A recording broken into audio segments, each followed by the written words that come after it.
Nuestro equipo se va a encargar de explicar la estructura de las proteínas. Este equipo está conformado por Odalis Razón, Fernando Hernández, Alejandra Peña, Mara Usel y Yaneli Yagüez. Sabemos que las proteínas están formadas por aminoácidos.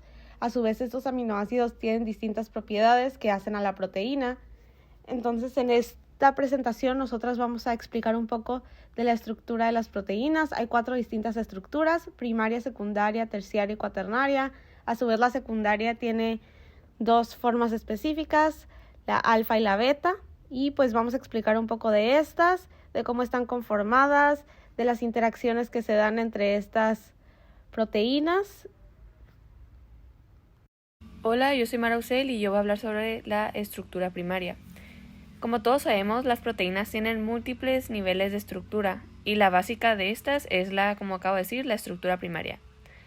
La estructura primaria de una proteína es simplemente el orden de sus aminoácidos y pues el orden de su escritura es siempre desde el grupo amino terminal hasta el carboxilo final. Una de las características principales de esta estructura es su disposición en zigzag. Debido a la capacidad de rotación de los enlaces que forman el carbono alfa, los enlaces peptídicos no pueden girar y los átomos de carbono, nitrógeno y oxígeno que participan también en ellos se sitúan en el mismo plano. Ya para acabar, como resumen, la estructura primaria es una secuencia lineal de aminoácidos de la proteína y estos están ordenados desde el primer aminoácido hasta el último. Por lo tanto, indica los aminoácidos que componen la cadena polipeptídica y en qué orden se encuentran.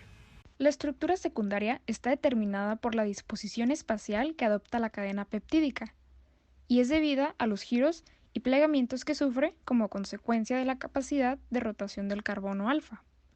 Los enlaces que mantienen esta estructura son los puentes de hidrógeno que se establecen entre los enlaces peptídicos. Se pueden distinguir varios tipos de conformaciones que determinan la estructura secundaria de una proteína, las cuales son alfa hélice y la lámina plegada o conformación beta. Un tipo de estructura secundaria es la alfa hélice. Esta se va a caracterizar porque la cadena peptídica está enrollada hacia la derecha formando una hélice.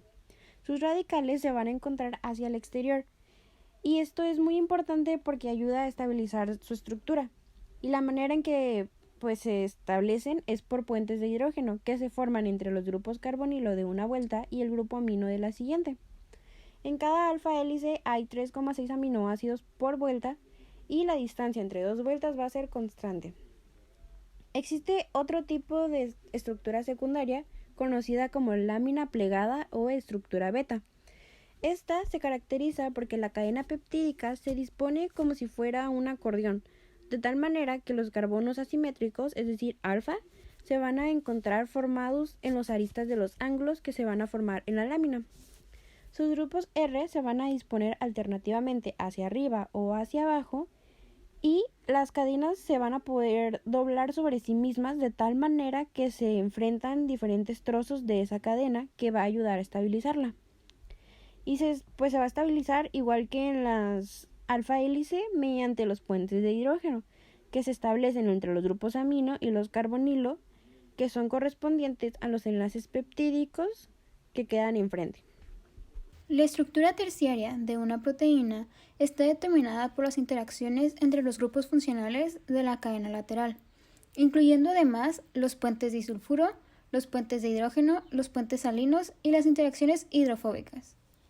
Se denomina estructura terciaria de una proteína a su conformación tridimensional, plegada y biológicamente activa.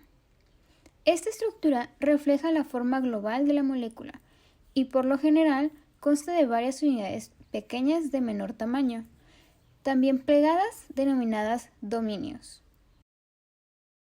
Existen 2 tipos de estructuras terciarias básicas, las proteínas fibrosas y las proteínas globulares. Las proteínas con estructura terciaria de tipo fibroso son en las que una de las dimensiones es mucho mayor que las otras 2. Este tipo de proteínas son insolubles en agua. Algunos ejemplos son el colágeno, la queratina del cabello o la fibroína de la seda.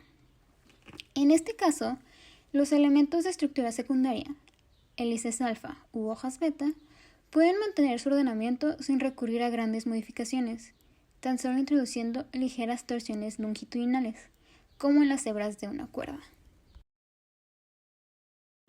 Las proteínas con estructura terciaria de tipo globular son más frecuentes. En estas no existe una dimensión que predomine sobre las demás, y su forma es aproximadamente esférica. En este tipo de estructuras se suceden regiones con estructuras al azar, acomodamientos y estructuras supersecundarias. Este tipo de proteínas globulares son solubles en agua, como la mioglobina. El nivel terciario en las proteínas globulares se establece por el plegamiento de la cadena polipeptídica, lo que ocasiona que se acerquen residuos de aminoácidos que están alejados en los niveles primario y secundario. Ahora vamos a entrar en el último nivel de las proteínas, que es la estructura cuaternaria. Y este nivel estructural se caracteriza porque las proteínas están constituidas por 2 o más cadenas polipeptídicas que van a ser idénticas o diferentes en su estructura. Este número generalmente es par y son unidas por interacciones no covalentes y a veces por puentes de disulfuro. Cada una de estas cadenas polipeptídicas va a recibir el nombre de subunidad y el conjunto de las subunidades va a formar la proteína oligomérica. Ahora, esta organización cuaternaria puede ser de 2 tipos, entre cadenas polipeptídicas idénticas, como lo mencionábamos, que son las homotípicas, o interacciones entre subunidades con estructuras muy diferentes, como las heterotípicas. En ambos casos, pues, se forman proteínas con múltiples subunidades. Ahora, las interacciones entre las cadenas polipeptídicas plegadas con múltiples subunidades son iguales que en las que estabilizan las estructuras terciarias, como puentes salinos, enlaces de hidrógeno, fuerzas de Van der Waals, interacciones hidrófobas y en ocasiones los enlaces disulfuro. Y estas interacciones van a proporcionar la energía necesaria para estabilizar la estructura de múltiples subunidades. Ahora, cada cadena polipeptídica es una unidad asimétrica. Entonces, la estructura cuaternaria puede exhibir una amplia variedad de simetrías. Esto enfina la geometría que realicen las interacciones, como los puentes de disulfuro, y etcétera. Ya por último, en conclusión, la función de resistencia o función estructural de las proteínas también es de gran importancia, ya que las proteínas forman tejidos de sostén y relleno que confieren elasticidad y resistencia a órganos y tejidos, por ejemplo, el colágeno del tejido conjuntivo fibroso, la reticulina y elastina del tejido conjuntivo elástico. Es decir, todas las proteínas poseen una misma estructura química central, que consiste en una cadena lineal de aminoácidos. Lo que hace distinta a una proteína de otra es la secuencia de aminoácidos de que está hecha.